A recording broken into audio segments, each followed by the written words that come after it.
From Self-Reliance, Ralph Waldo Emerson. I read the other day some verses written by an eminent painter, which were original and not conventional. The soul always hears an admonition in such lines, let the subject be what it may. The sentiment they instill is of more value than any thought they may contain. To believe your own thought, to believe that what is true for you in your private heart is true for all men, that is genius. Speak your latent conviction, and it shall be the universal sense. For the inmost, in due time, becomes the outmost, and our first thought is rendered back to us by the trumpets of the last judgment. In every work of genius, we recognize our own rejected thoughts. They come back to us with a certain alienated majesty. Great works of art have no more affecting lesson for us than this. They teach us to abide by our spontaneous impression with good-humored inflexibility than most when the whole cry of voices is on the other side. Else tomorrow a stranger will say with masterly good sense precisely what we have thought and felt all the time, and we shall be forced to take with shame our own opinion from another.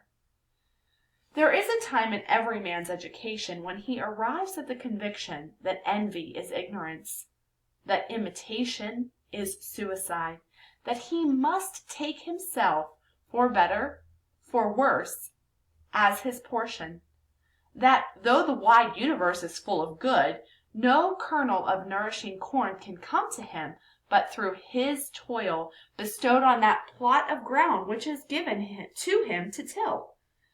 The power which resides in him is new in nature, and none but he knows what that is which he can do, nor does he know until he has tried.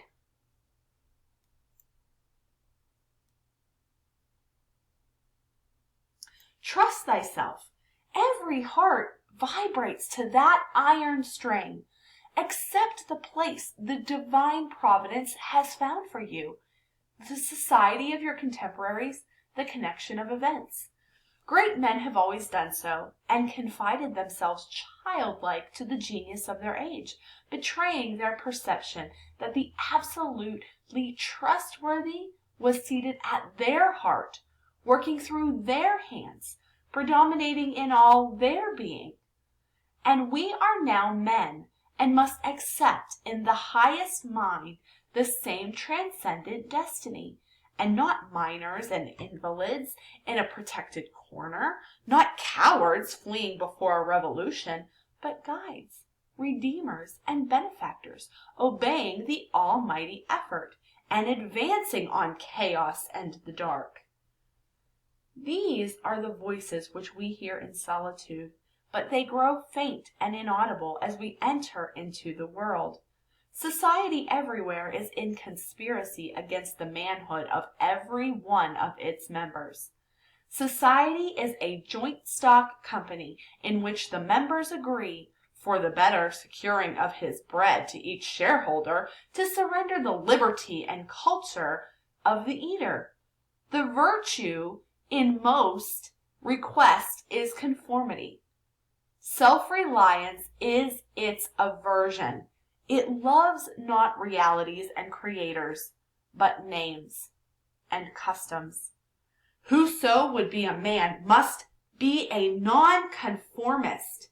He who would gather immortal palms must not be hindered by the name of goodness, but must explore if it be goodness.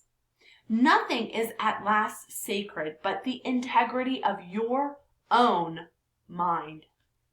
I am ashamed to think how easily we capitulate to badges and names, to large societies and dead institutions. Every decent and well-spoken individual affects and sways me more than is right. I ought to go upright and vital, and speak the rude truth in all ways. What I must do is all that concerns me, not what the people think.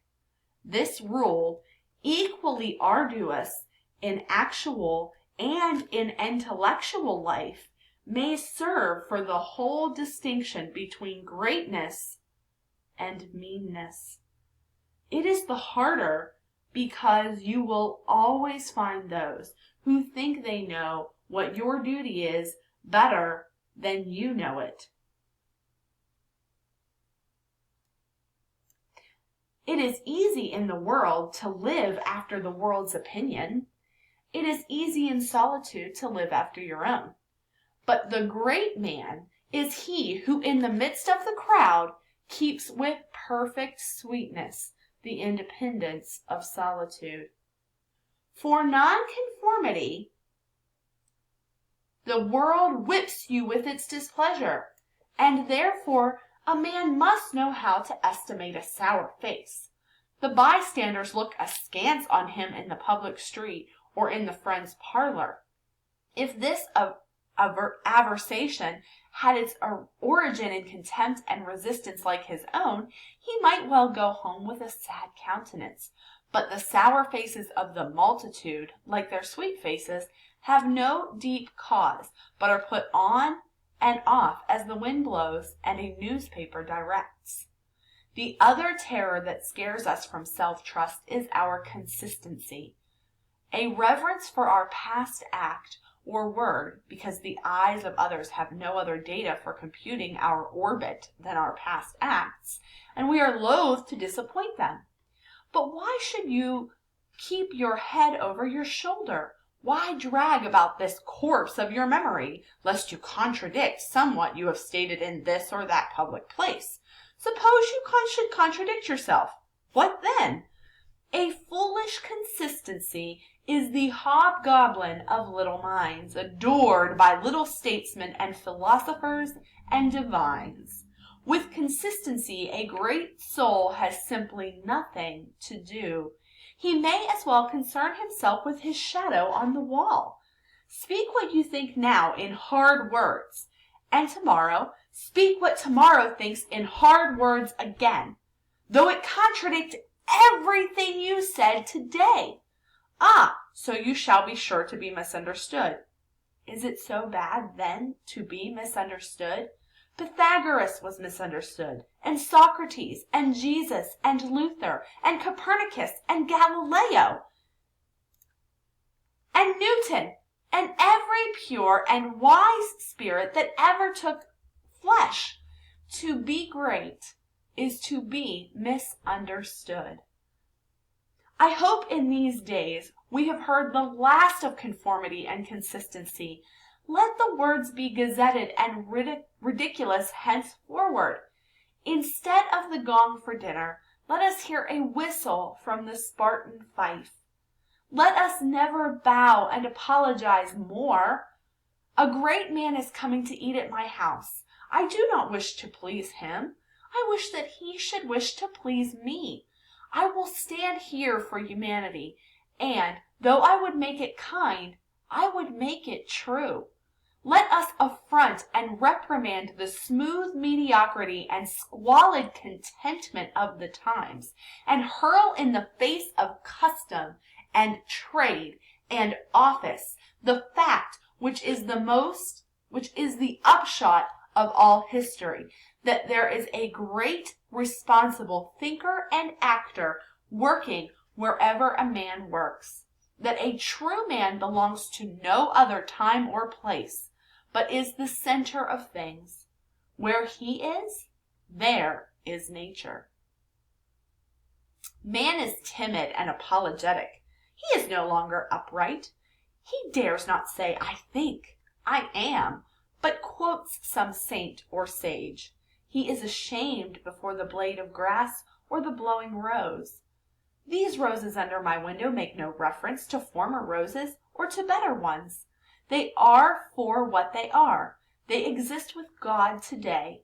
There is no time to them. There is simply the rose. It is perfect in every moment of its existence. Before a leaf bud has burst, its whole life acts. In the full-blown flower, there is no more. In the leafless root, there is no less. Its nature is satisfied, and it satisfies nature in all moments alike. But man postpones or remembers. He does not live in the present, but with reverted eye laments the past, or heedless of the riches that surround him, stands on tiptoe to foresee the future. He cannot be happy and strong until he too lives with nature in the present above time. And truly, it demands something godlike in him who has cast off the common motives of humanity and has ventured to trust himself for a taskmaster. High be his heart, faithful his will,